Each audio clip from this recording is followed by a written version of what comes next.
Now, these are your measuring cups and spoons.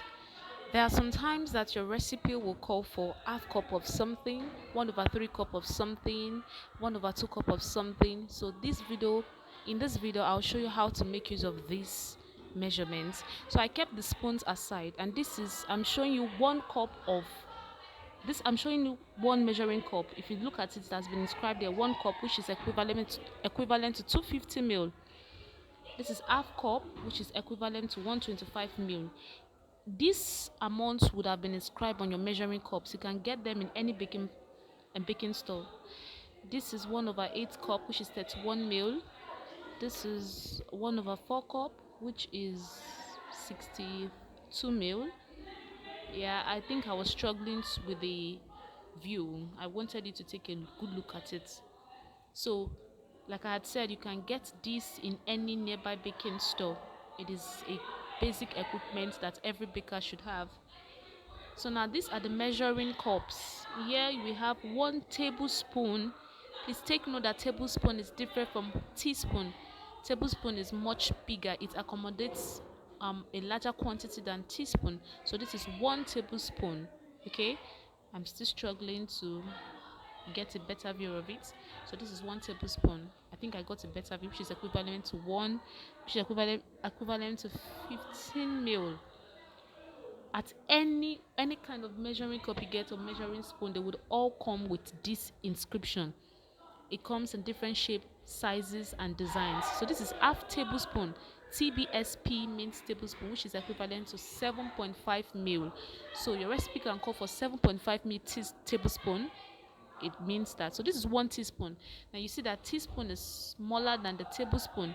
So this is teaspoon, which is equivalent to 5 ml teaspoon.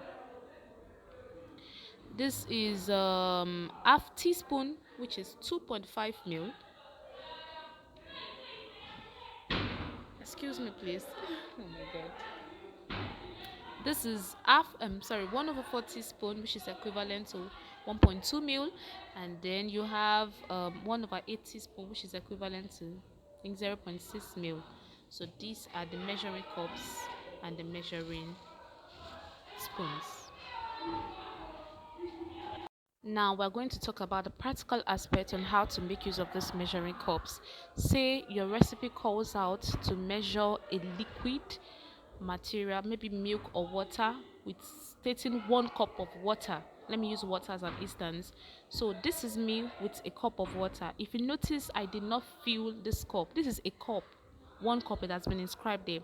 And the reason why I did not fill it is that even if I will be able to avoid too much of water, I can still be able to adjust it. But when I fill it up, what if at the end I ended up having to adding too much of water? So it's better you don't add much than you had too much. So if you get this kind of cup, you see there's an hole, there's a kind of line that is shown round. That is where I prefer to stop when I measure my liquid ingredients. So this is water, 1 cup of water. Now on this picture you see another type of measuring cup. They're all the same thing. So it's trying to tell you that it comes in different sizes and shapes and designs. So guys, don't be scared. You can actually get this in any baking store and it's not expensive. You can get it at the rate of 1,500 depending on your location.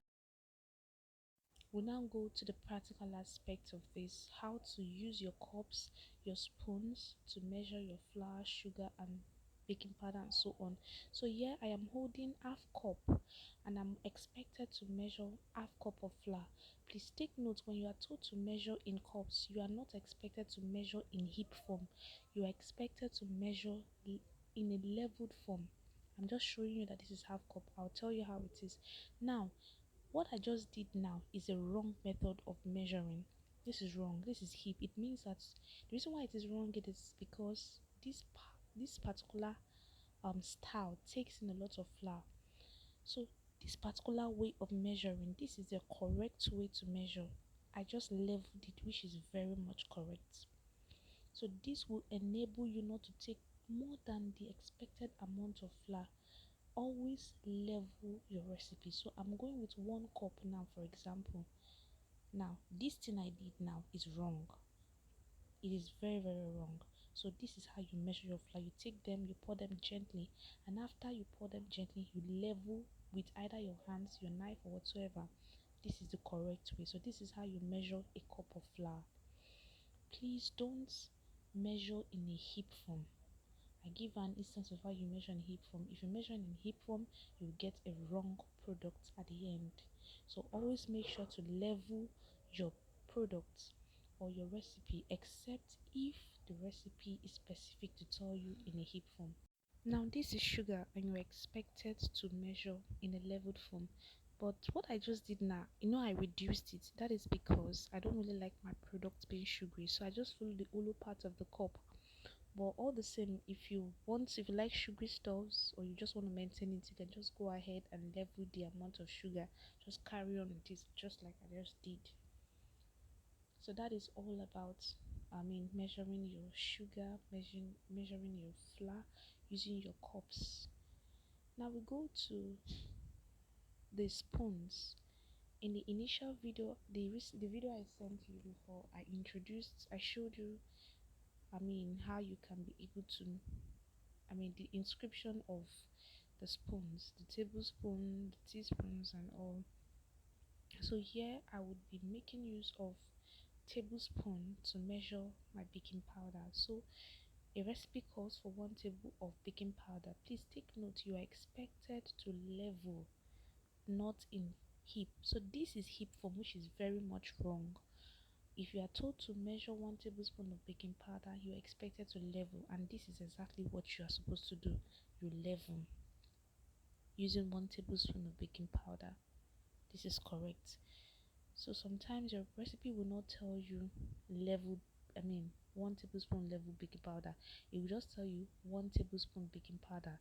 So it means you are expected to still level your baking powder.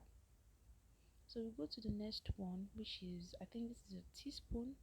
You do the same thing, and at the same time you level your teaspoon. So this recipe calls for 1 teaspoon of baking powder, then you're expected to level.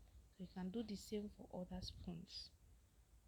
Now we will be measuring salt, and I think I picked 1/4 teaspoon of salt. It is still inscribed on the spoons, in the spoon, sorry. So I will be picking the salt with this teaspoon. Please take notes, 1/4 teaspoon of salt, it means you are to level. So whenever your recipe calls for that, always level, okay, which I just did. So here is a summary of the useful tips which I just mentioned. Always level your recipes. Do not measure your recipes in a heap form unless if your recipe is specific enough to tell you to measure in a heap form. So for instance, you are told to measure 1 tablespoon of baking powder. It means you are expected to level your tablespoon when you are measuring your baking powder. I hope you understand. So I'll see you in the next class. Thank you.